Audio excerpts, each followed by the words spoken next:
नमस्कार साथियों, UP learning अड्डा के इस यूट्यूब चैनल पर आप सभी का स्वागत है।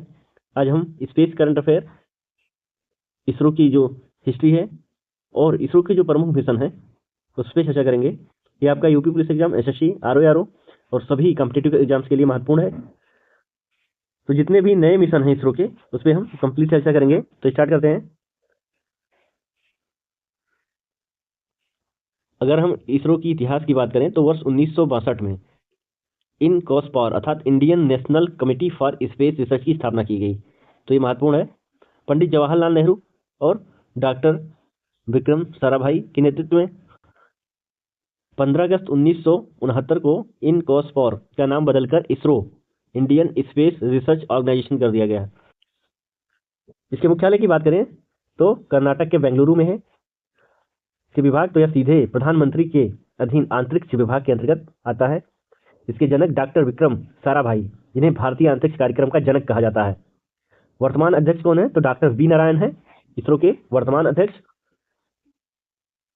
अब हम बात करेंगे जो शुरुआती उपग्रह थे। पहला था आर्यभट्ट, यह 1975 में लॉन्च हुआ, 1 अप्रैल 1975 को। यह भारत का पहला उपग्रह था। सोवियत संघ यूएसएसआर का कॉस्मोस 3M रॉकेट द्वारा लॉन्च किया गया था, क्योंकि भारत के पास अपना रॉकेट नहीं था उस वक्त। सैटेलाइट भारतीय था, जबकि रॉकेट जो था वो विदेशी था। बात करें रोहिणी RS-1 1980 में लॉन्च हुआ। भारत की धरती से भारतीय रॉकेट SLV-3 द्वारा लॉन्च पहला उपग्रह था। इसके डायरेक्टर थे डॉक्टर APJ अब्दुल कलाम। तो ये महत्वपूर्ण है।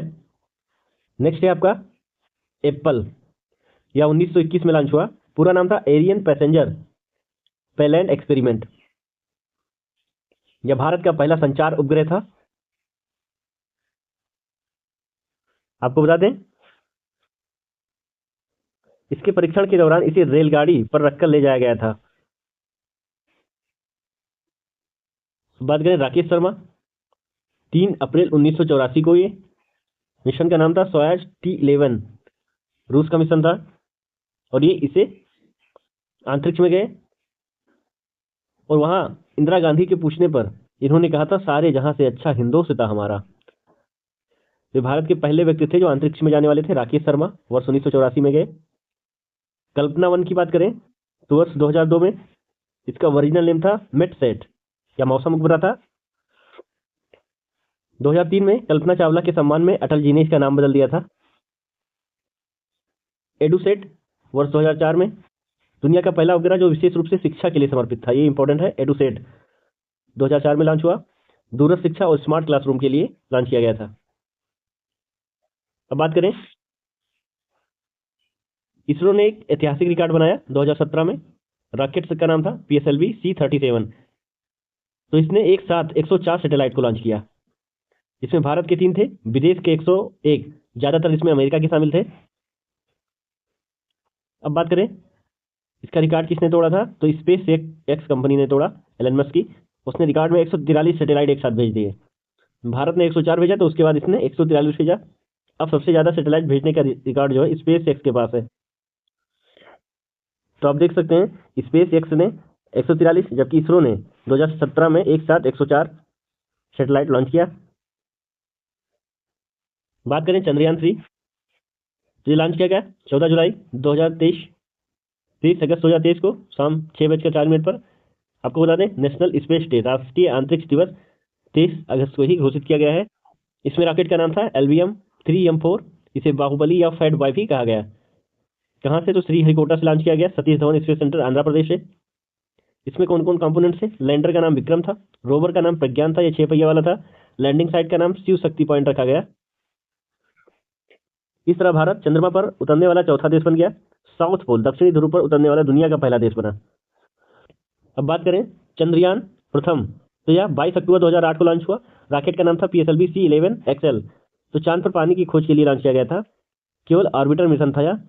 चंद्रयान 2 की बात करें तो 22 जुलाई 2019 को लॉन्च हुआ। रॉकेट का नाम था इसमें GSLV MK3M1। तो आंशिक सफल लैंडिंग से पहले इसमें संपर्क टूट गया था।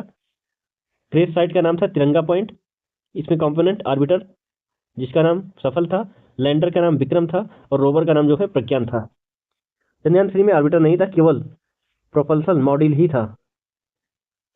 अब बात करें आदित्य L1 मिशन, 2 सितंबर 2023 को लॉन्च किया गया। इसमें रॉकेट का नाम था PSLV C57। ये प्रीवियस एग्जाम में बहुत बार आया है।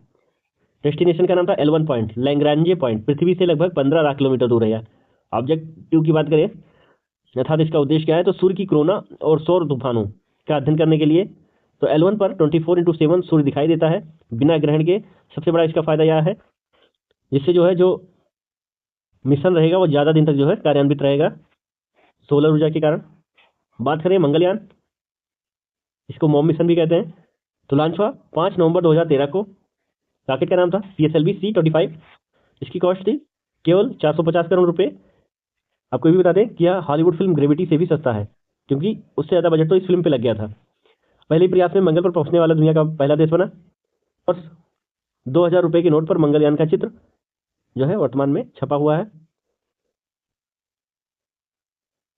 तो हम बात करेंगे गगनयान। यह एक मानव अंतरिक्ष मिशन है। तो इसमें 3 मनुष्यों को 3 दिन के लिए 400 किलोमीटर की कक्षा में भेजना है। फेज 2 में मानव रहित मिशन रहेगा, जिसमें व्योम मित्र नाम का एक महिला रोबोट जाएगी। फेज 2 में मानव मिशन जो 2027 तक संभावित है। इसके 4 टेस्ट पायलट्स होंगे। प्रशांत नायर रहेंगे, अंगद प्रताप रहेंगे, अजीत कृष्णन रहेंगे और शुभांशु शुक्ला, जिन्हें उत्तर प्रदेश गौरव सम्मान से हाल ही में सम्मानित भी किया गया है। शुभांशु शुक्ला हाल ही में एक्जियम 4 मिशन के तहत नासा के साथ इंटरनेशनल स्पेस स्टेशन की 18 दिनों तक यात्रा की थी, वहां 18 दिनों तक रुके थे। वैज्ञानिक और कुछ निगरानी मिशन की बात करें, एक्सपोसैट अर्थात एक्सरे पोलारीमीटर सैटेलाइट लॉन्च कब हुआ, तो 1 जनवरी 2024 को। रॉकेट का नाम इसमें क्या था, तो PSLV C58। या ब्लैक होल और न्यूट्रॉन स्टार्स के अध्ययन के लिए। तो आपको बता दें अमेरिका के नासा के बाद भारत दुनिया का दूसरा देश बना इस टाइप के मिशन को लॉन्च करने में। अगला आपका निसार, पूरा नाम है NASA ISRO synthetic aperture radar. तो नासा और इसरो का एक संयुक्त मिशन है। इसमें रॉकेट कौन सा इस्तेमाल हुआ, तो GSLV F-16। आपको बता दें दुनिया का सबसे महंगा पृथ्वी अवलोकन उपग्रह है। भूकंप, सुनामी, भूस्खलन और बर्फ पिघलने पर नजर रखेगा। 12 दिनों में पूरी धरती का नक्शा बना सकता है, इसकी इतनी कैपेसिटी है। अब हम बात करेंगे चंद्रयान 4। इसके ऑब्जेक्टिव अर्थात उद्देश्य की बात करें तो यह चांद से मिट्टी और चट्टान लेकर वापस पृथ्वी पर आएगा। स्पेस स्पेडेक्स मिशन के तहत अंतरिक्ष में डकिंग और अनडकिंग का परीक्षण भी करेगा। 2 हिस्से जुड़ेंगे और इसमें अलग होंगे। इसके टाइमलाइन की बात करें तो ये संभावित है वर्ष 2027-28 वित्तीय वर्ष में। चंद्रयान 5 अर्थात ल्यूपेक्स, फुल फॉर्म क्या है, ल्यूनार पोलर एक्सप्लोरेशन। इसमें इसरो और जाक्सा जो जापान का है ये संयुक्त मिशन रहेगा। इसमें क्या होगा, लैंडर जो है इसरो निर्माण करेगा लैंडर का, जबकि रोवर का निर्माण जो है जापान की जाक्सा कंपनी करेगी। रॉकेट जापान का H3 रॉकेट यूज किया जाएगा। तो यह चांद के छायांकित क्षेत्र में पानी की क्वालिटी को चेक करेगा। अब बात करते हैं भारतीय अंतरिक्ष स्टेशन। तो पृथ्वी से 400 किलोमीटर ऊपर LEO में बनाया जाएगा। फर्स्ट मॉड्यूल 2018 में लॉन्च होगा और पूरी तरह 2035 तक तैयार किया जाएगा, जो लक्ष्य निर्धारित किया गया है। इसका वेट 200 से 300 टन रहेगा। ISS से छोटा लेकिन अपना होगा। स्ट्रक्चर में 5 मॉड्यूल जोड़कर बनेगा। शुक्रयान मिशन की बात करें तो शुक्र ग्रह के लिए यह मार्च 2028 में लॉन्च किया जाएगा, जो संभावित वर्ष है। इसमें कौन सा रॉकेट यूज होगा, तो LBM-3 यूज होगा। शुक्र के घने वातावरण, बादलों और ज्वालामुखी का अध्ययन करेगा।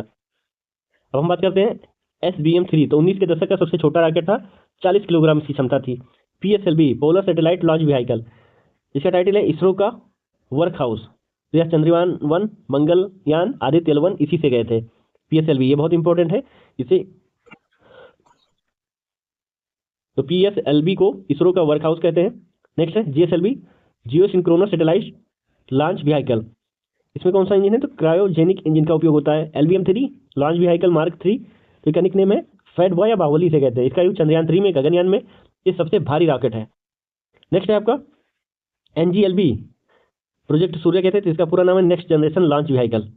इसके फीचर्स क्या क्या है, तो रीयूजेबल रॉकेट है, स्पेस एक्स की तरह दोबारा इस्तेमाल होगा। टारगेट है 2040 तक चांद पर मानव भेजने में या मदद करेगा। तो ये इंपॉर्टेंट है NGLV। अब बात करेंगे मिशन GSAT-20।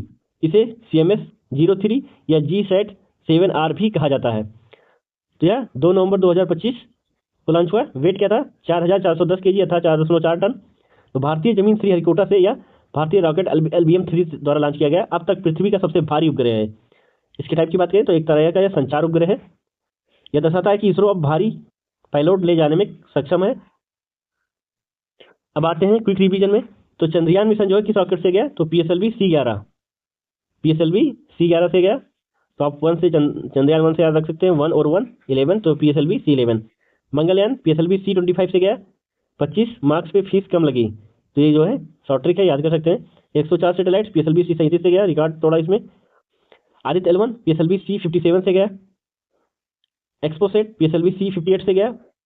चंद्रयान 3 की बात करें तो LVM 3 M4, इसका नाम बाहुबली है, से गया। धन्यवाद।